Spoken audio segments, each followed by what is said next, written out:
Andalucía vive una cumbre histórica. La reunión entre Juanma Moreno y el presidente aragonés, Javier Lambán, es un hecho. Bienvenidos a Informativos de 101 Televisión.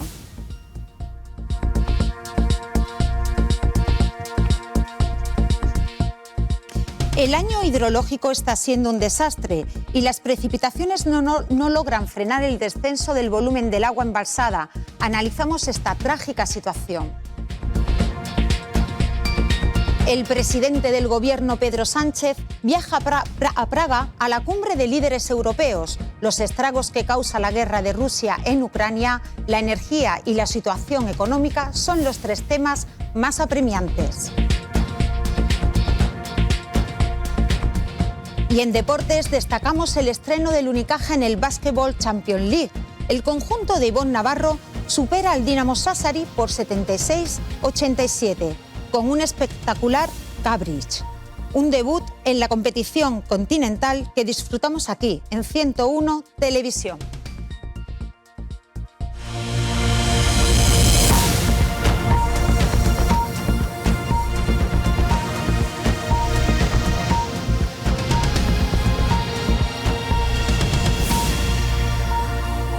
Buenas tardes y bienvenido. Como ya les anunciábamos, el presidente de la Junta de Andalucía, Juanma Moreno, ha recibido en el Palacio de San Telmo a su homólogo aragonés, el socialista Javier Lambán. Juntos han protagonizado el primer encuentro Andalucía-Aragón, en el que se abordan asuntos de interés para ambos territorios. Aragón y Andalucía ratifican hoy su alianza política y empresarial para impulsar la autopista ferroviaria entre el puerto de Algeciras y Plaza, cuya puesta en marcha acumula un desfase. El presidente aragonés y el andaluz han firmado un convenio que reafirma su compromiso con una infraestructura ferroviaria estratégica con el objetivo de desviar parte del tráfico de mercancías que va ahora por carretera al ferrocarril y aprovechar la vía convencional desde el puerto de Algeciras hasta Plaza.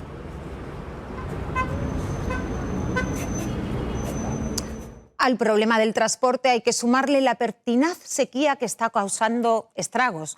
Juanma Moreno pidió al Gobierno 1.000 millones de euros para combatirla y ahora la consejera de Agricultura, Carmen Crespo, ha exigido justicia para el trasvase Tajo Segura y ha insistido que las razones se deben basar en decisiones científicas y no políticas.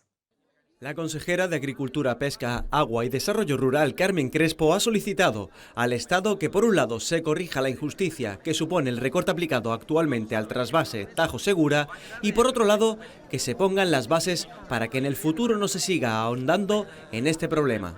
Crespo resaltó que Andalucía y Murcia reivindican el trasvase del Tajo Segura, una transferencia de agua desde el Tajo a la zona de Levante y el sur de España que es fundamental para las producciones agrícolas.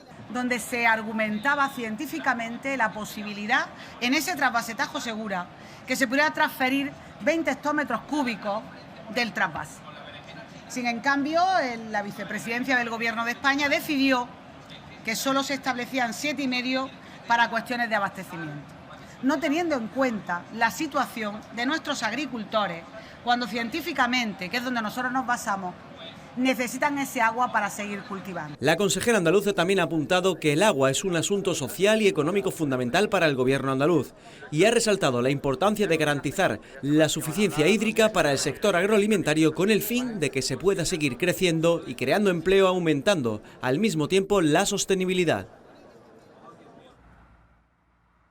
La reserva de agua de los embalses en Andalucía ha perdido 126 hectómetros cúbicos de agua en la última semana, bajando al 22,5%, un porcentaje 6,9 puntos menor si se compara con el año anterior. Las provincias de Jaén y Córdoba están en riesgo máximo al encontrarse la media de todos sus pantanos por debajo del 20%. Almería le sigue con un 18,7% de su capacidad total. En cuanto al resto de provincias, aunque ninguna esté en riesgo extremo, la media salva los datos, aunque por zonas muchas están por debajo del 10% de su capacidad. Un total de 142 emigrantes repartidos en 11 pateras han llegado en menos de 24 horas a las costas de Andalucía, en la provincia de Almería, Cádiz, Granada y Málaga. Nos amplía más información Rocío Marrufo.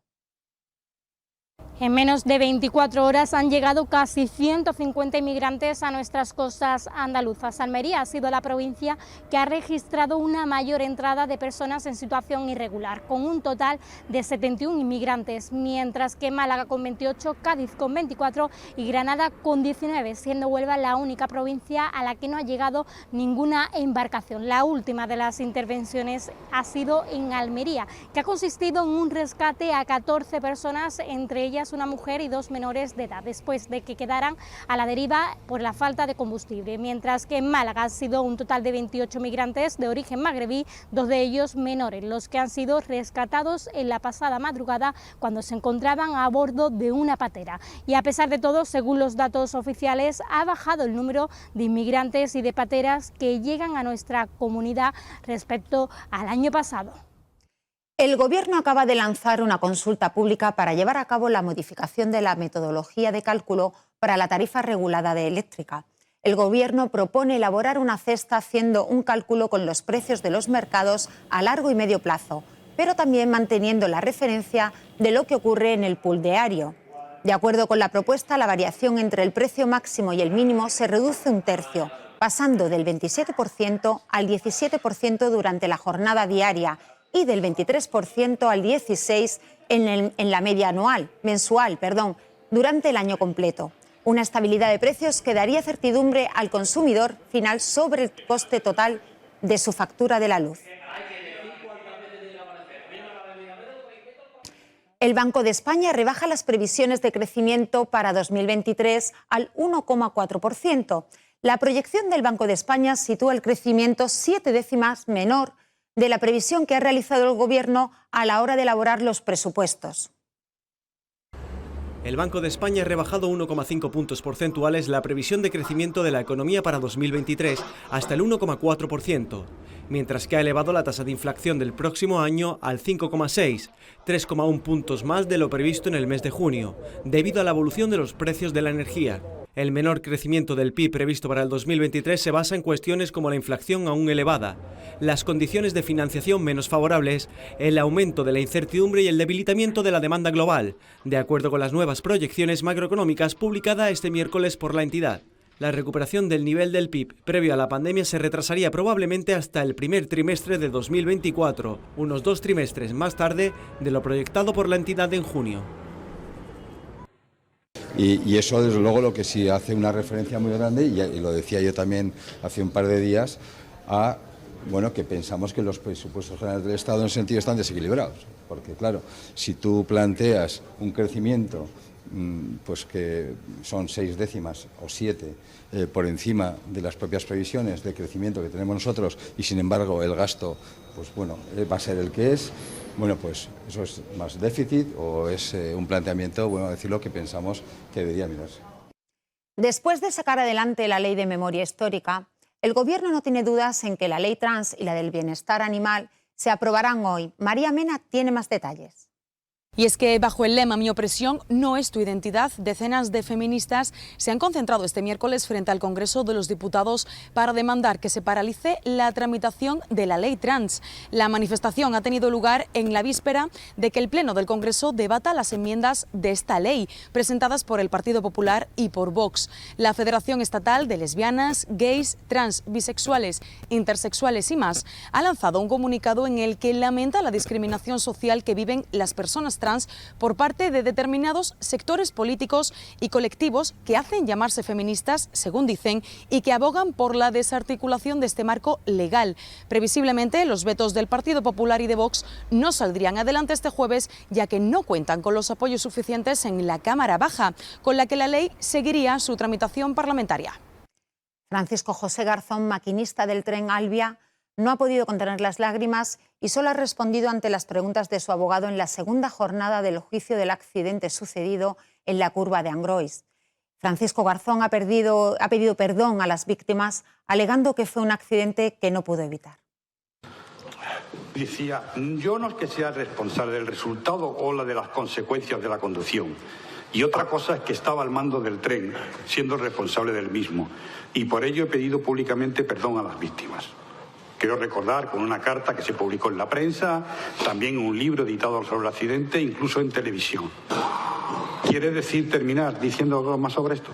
No, lo que me reitero, lo que es que la víctima quiere perdón, pero fue un accidente, no pude evitarlo. No hay más preguntas, señoría.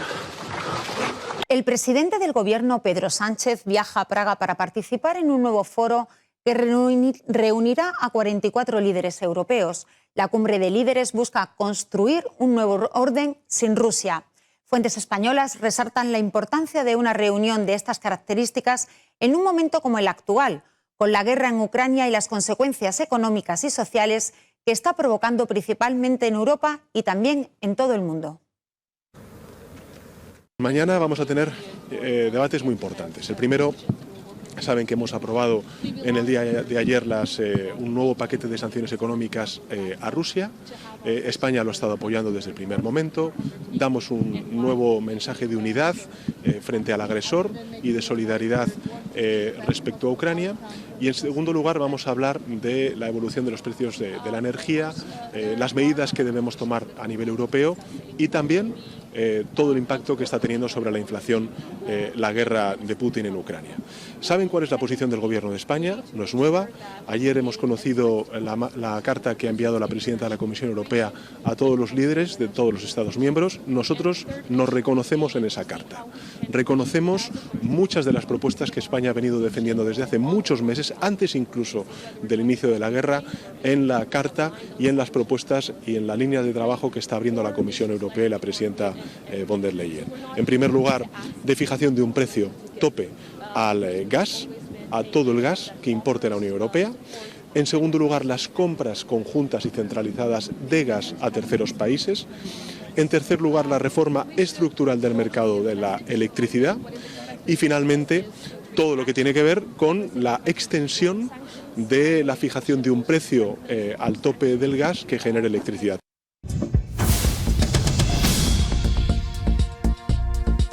Corea del Norte aumenta la escala de tensión. En respuesta a la acción conjunta realizada por Corea del Sur y Estados Unidos, han lanzado 2 misiles balísticos de corto alcance al mar de Japón. El gobierno japonés cree que los misiles disparados han recorrido 800 kilómetros cayendo fuera de la zona económica exclusiva. Un grupo de ataque de portaaviones de la Marina de Estados Unidos se está moviendo hacia las aguas de la península de Corea a medida que aumentan las tensiones.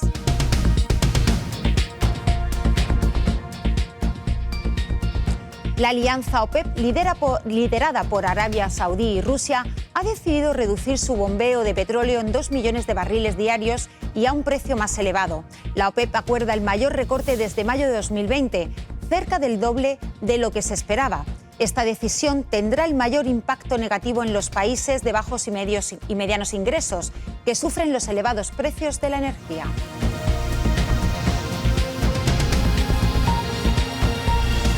Y en México, un tiroteo de los tequileros deja 18 muertos en el estado mexicano de Guerrero. En el ataque participaron 15 personas que han asesinado al alcalde de la localidad, así como a trabajadores del ayuntamiento. Los tequileros es un grupo armado conocido por dedicarse al secuestro, a la extorsión y al cobro de cuotas.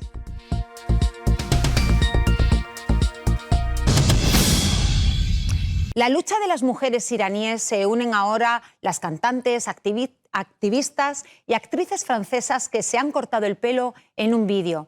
Las artistas aparecen cortándose mechones de pelo en solidaridad con las mujeres iraníes que protestan por la muerte de la joven Mahsa Amini.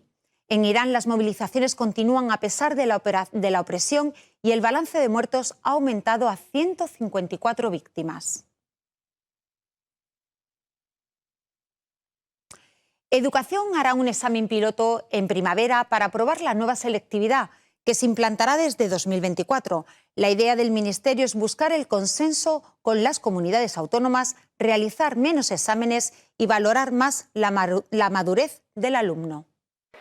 El Ministerio de Educación y Formación Profesional prevé realizar entre abril y junio del próximo año una prueba piloto de la nueva prueba de acceso a la universidad. La propuesta de modelo de prueba de acceso a la universidad que presentó el Ministerio de Educación y Formación Profesional a los consejeros autonómicos contiene menos exámenes y un ejercicio de madurez. Aunque no propone desarrollar una prueba de acceso a los estudios universitarios unificada, sí busca conseguir acuerdos que permitan a los distintos territorios del Estado elaborar pruebas que sean homologables entre estos. En el documento se aboga por que entre los cursos 2023 y 2026 se establezca un modelo de tránsito. Proponen que los estudiantes realicen un total de 4 ejercicios, contando cada uno de ellos un 25% de la nota.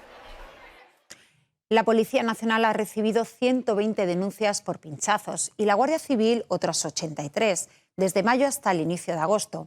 Tras la realización de pruebas toxicológicas, las fuerzas de seguridad no han identificado en ninguno de los casos la presencia de sustancias químicas.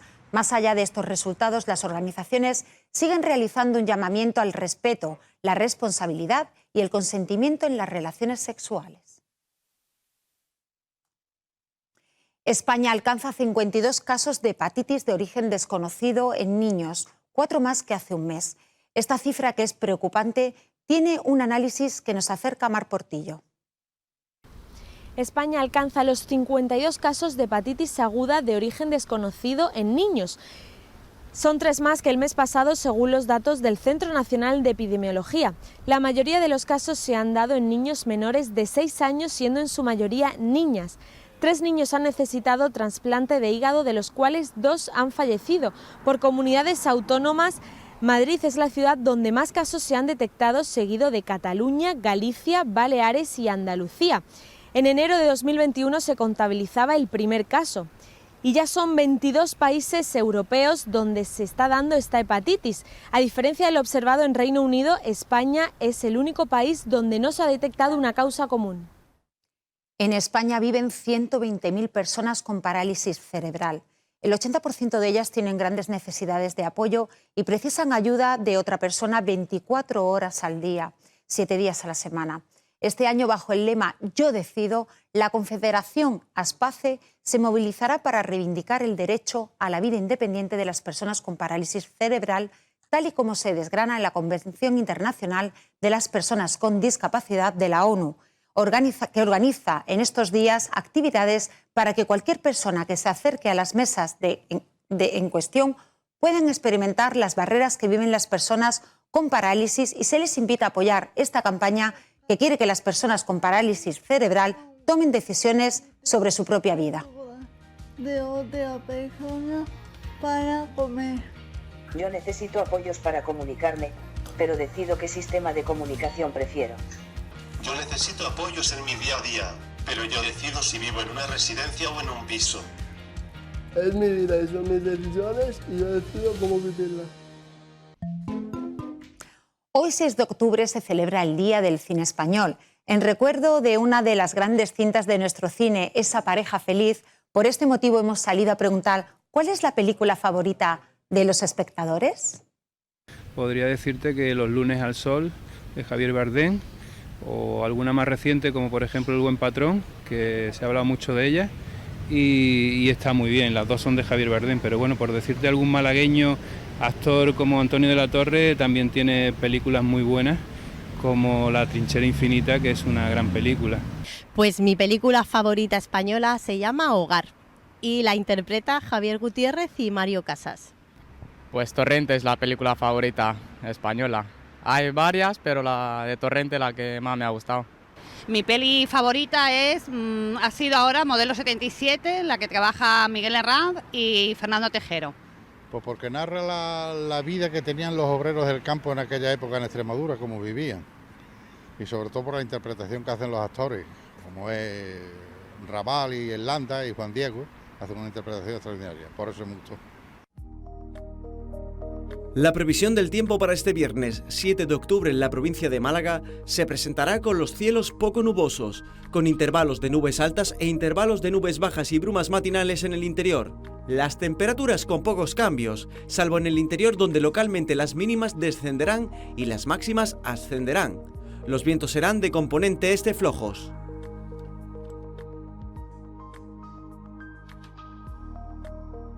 Ustedes están en 101 Noticias. Les recordamos que la información sigue en nuestra web 101 Televisión o en nuestras redes sociales, donde pueden encontrar las noticias más destacadas. Esta tarde les espera la información en el informativo de local a las 8.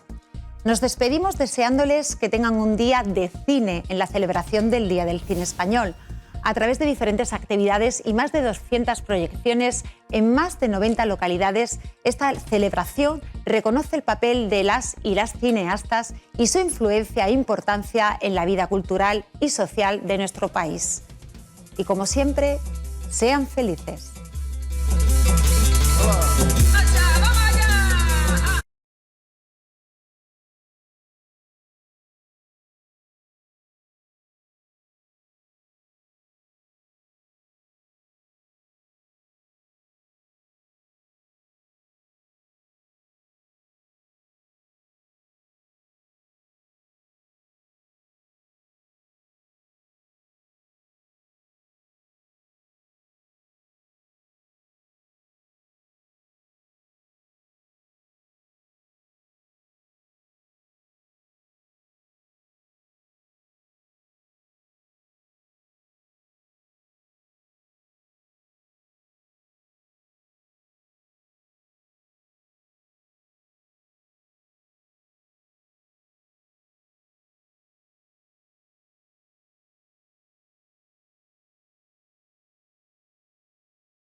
Deportes 101, como pueden comprobar, el día de hoy viene protagonizado por el Unicaja Baloncesto y ese partidazo que disfrutamos aquí en 101 Televisión, el estreno del cuadro malagueño en la Basketball Champions League. También tenemos que destacar, por supuesto, la salida de Julen Lopetegui una vez finalizado el encuentro ante el Dortmund, una nueva derrota del cuadro sevillista. Tanto Monchi como Pepe Castro le comunicaron una decisión que ya se había tomado con anterioridad. En el día de hoy vuelve el Sevilla a los entrenamientos a eso de las 6:30.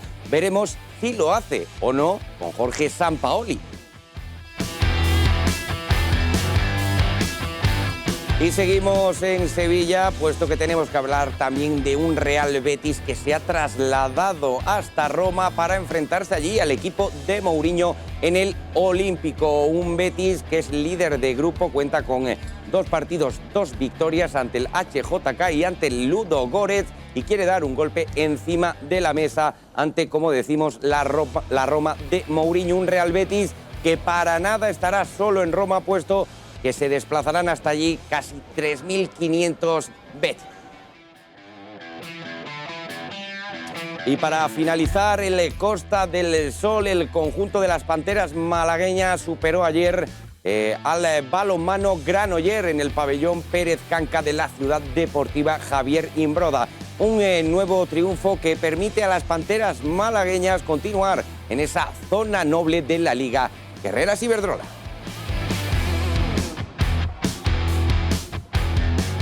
Y ahora ya sí que nos metemos en faena y vamos a comenzar desde el Palasport Roberta Serra di Miñi. Lo hacemos desde Sácer, desde Cerdeña, allí en la isla, en esa ciudad norteña de la isla italiana. El Unicaja Baloncesto consiguió estrenarse con un triunfo en la Basketball Champions League, sustentado por la actuación tanto de Kravis como de Osetkowski, así como de Kalinowski. Y tras ver todo lo que ha sucedido en ese partido, en ese debut del Unicaja en la BCL, nos vamos a trasladar hasta Sevilla, puesto que en el día de ayer, una vez finalizado el encuentro entre el conjunto hispalense, el Sevilla Fútbol Club y el Borussia Dortmund, la entidad sevillana tomó la decisión, que ya había sido tomada con anterioridad, de cesar a Julen Lopetegui, un Julen Lopetegui que se marcha tras 3 temporadas consecutivas, clasificando al conjunto en la Champions League, también con esa 6ª UEFA en el año de la pandemia, un torneo que tuvo mucho mérito porque ya saben que no contaba con público,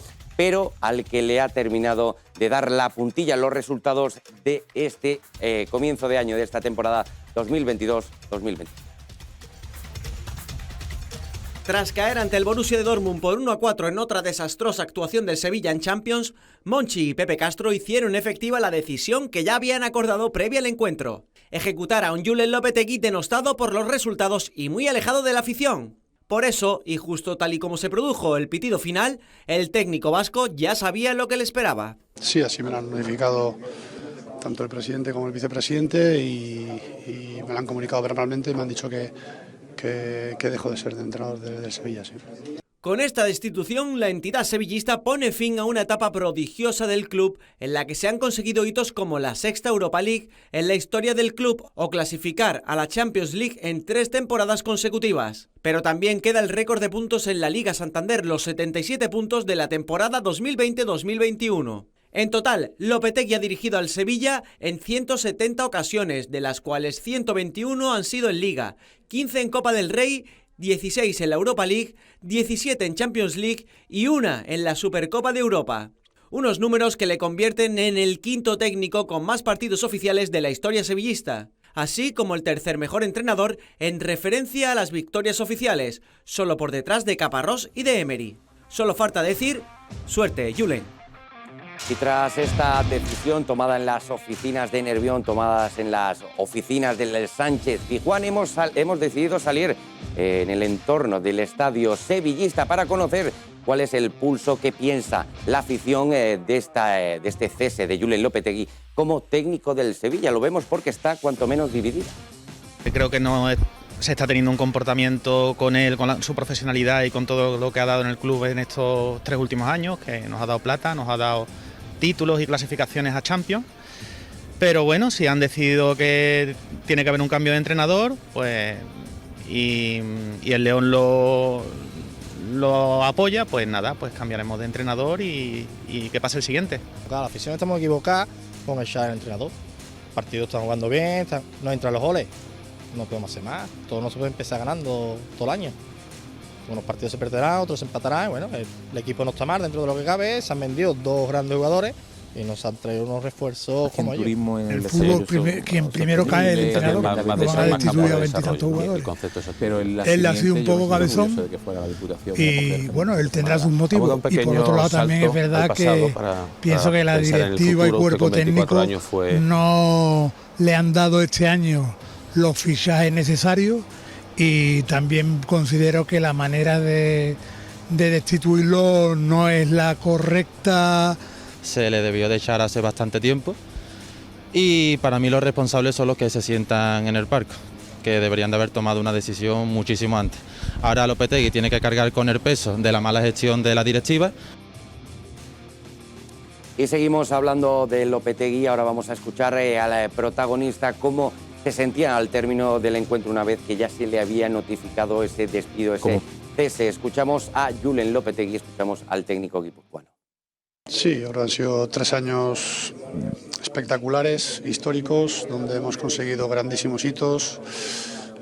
Tocamos plata, como decís aquí, conseguimos 3 clasificaciones consecutivas para Champions, algo realmente histórico y muy difícil de conseguir, pero no para el Sevilla, para cualquier equipo. Y bueno, y este año pues no hemos arrancado bien por muchas situaciones, muchos motivos, que no es momento ahora de enumerar. Y bueno, han tomado la decisión que yo tengo que, lógicamente, que aceptar, aunque me disguste y poco más te puedo decir, simplemente pues mostrar mi agradecimiento al club, a la gente que me trajo, a Monchi, al consejo, a toda la gente que trabaja en el club, por supuesto a mis futbolistas, a todos los que conforman el Sevilla, porque entre todos me habéis ayudado a conseguir lo que hemos conseguido y sobre todo a nuestra afición, porque una afición que creo que es muy exigente, creo que es como deben de ser algunas aficiones. Ahí teníamos esas declaraciones de Julen Lopetegui una vez que ya había conocido que el club decidía prescindir de sus servicios, y todo ello por un nuevo mal resultado, el encuentro ante el Borussia Dortmund, ese partido, ese 1-4, en el que el conjunto hispalense batalló ante el todopoderoso cuadro alemán, pero en el que no tuvo nada de fortuna. Además, la primera parte fue prácticamente un monólogo del cuadro alemán. Guerreiro abrió la lata en el minuto 6, Bellingham en el 41 y Adeyemi en el 43. 0-3 al descanso, todo prácticamente sentenciado. Para colmo, Julian Brandt hizo el posterior 1-4. Eso sí, Youssef En-Nesyri había descontado minutos antes. Esto deja al Sevilla como tercer clasificado con solo un punto sumado de los 9 disputados en esta fase de grupos, por lo que el cuadro hispalense prácticamente le dice adiós a la Champions League y tendrá que pensar en la Europa League, esa competición fetiche del cuadro nervionense. Pero este no fue el único representante español que tuvimos en el día de ayer en la Champions League, y es que el Madrid, como pueden comprobar, sigue a lo suyo. El cuadro de Carlo Ancelotti superó al Shakhtar Donetsk, a un peleón Shakhtar Donetsk por 2-1, y lo hizo gracias a los tantos de los brasileños Rodrigo y Vinicius en el minuto 13 y en el 28. Zubkov recortó diferencias en el 39, pero el marcador ya no se movería hasta el final, un marcador corto, una vez que vimos esos ataques contundentes del Madrid, hasta 36 intentos sobre la meta del guardameta ucraniano Trubin. Un Madrid que sigue líder con 9 puntos en el grupo, seguido por el Shakhtar con 4 y 3 con el Leipzig. Vamos a escuchar a uno de los protagonistas, vamos a escuchar a Carlo Ancelotti una vez finalizado esa victoria del Madrid por 2-1 ante el Shakhtar Donetsk. Estábamos jugando muy bien, parecía un partido bastante fácil, pero estos son los partidos peligrosos donde tú no te adelantas y al final puede encajar. Pero yo, dicho esto, creo que atrás hemos conseguido solo una oportunidad en contra en la segunda parte. Por el resto, atrás lo han hecho bien. Estoy satisfecho porque el equipo ha jugado bien. Y cuando juega bien es mejor. Han combinado muy bien los tres enfrente, haciendo algo espectacular. Federico Valverde ha ayudado mucho en este sentido, con sus pegadas. Los dos medios, Modric y Tchouaméni, Kroos y Tchouaméni, han manejado bien el balón. Entonces, todo bien. Todavía no, en este momento no estoy preocupado. Seguimos con el fútbol y lo hacemos ahora desde Roma, concretamente desde el Estadio Olímpico de la capital italiana, y es que allí uno de nuestros representantes andaluces en las competiciones europeas, el Real Betis de Manuel Pellegrini, va a visitar a la Roma de Mourinho en el tercer partido de esta fase de grupos de la Liga Europa, de esta Europa League, en la que el cuadro bético de momento ha canjeado sus 2 primeros partidos por victoria ante el HJK de visitante en ese doblete de William José y posteriormente el 3-2 sobre el Ludogorets. Por ello, el cuadro bético quiere dar un golpe encima de la mesa ante su más inmediato perseguidor, la Roma de Mourinho, un viejo conocido del fútbol español y, por supuesto, un viejo conocido también de Manuel Pellegrini, al que le ha dedicado unas palabras, las escucharemos en unos instantes. Pero como decimos, la Roma solo suma 3 puntos en este arranque de temporada en la Europa League, puesto que cayó en su visita ante el Ludogorets por 2-1. De ahí que también sea un partido crucial para los intereses del conjunto italiano si quiere seguir en esta competición, en este segundo torneo continental. Y precisamente sobre el partido, sobre cómo llega el Betis y sobre aquellas polémicas declaraciones de José Mourinho allá por 2011, cuando Manuel Pellegrini llegó al Málaga Club de Fútbol, vamos a escuchar al chileno, como decimos, analizar tanto al Real Betis cómo llega, como aquellas palabras de Mourinho que no las olvida el chileno. Es un partido decisivo, como recientemente la matemática no estamos clasificados, ninguno de los dos equipos, pero ojalá que sea un muy buen partido porque va a haber muchísima gente en los estadios y son 2 equipos importantes dentro de la Europa League, así que vamos a intentar por lo menos salir a ganarlo del primer minuto. Y lo he dicho siempre, el haber ido a Málaga fue un orgullo, habiendo tenido muchas otras oportunidades de jugar en clubes más grandes, pero me gustan los desafíos y por eso lo hice. Cada uno interpreta las palabras de él como el estilo más conveniente, así que en ese aspecto no hay ningún tipo de problema entre José Mourinho y yo. ¿Pero lo llegaron a hablar entre ustedes, eso, en privado? No hubo necesidad de hablarlo porque nos hemos topado después de esas declaraciones, fue el año 2010, o sea, hace casi 12 años atrás. Habremos topado 10 veces en los partidos y nunca había ningún tipo de aclaración, ni problema, ni animación entre los dos. Y decíamos que el Real Betis no estará solo en el Olímpico de Roma y estamos viendo cómo pueden comprobar el desplazamiento de hace 2 temporadas del Real Betis hasta Milán. Muchos no olvidarán aquel gol de Giovanni Lo Celso. En aquella ocasión, eso sí, hay que decir que fueron hasta 7.000 los aficionados del equipo de la Avenida de la Palmera los que se desplazaron hasta Italia. Esta ocasión serán la mitad, pero es un buen puñado de seguidores béticos, como decimos, casi 3.500 los que estarán con su equipo, con el Betis, en busca de un triunfo en el Olímpico de Roma.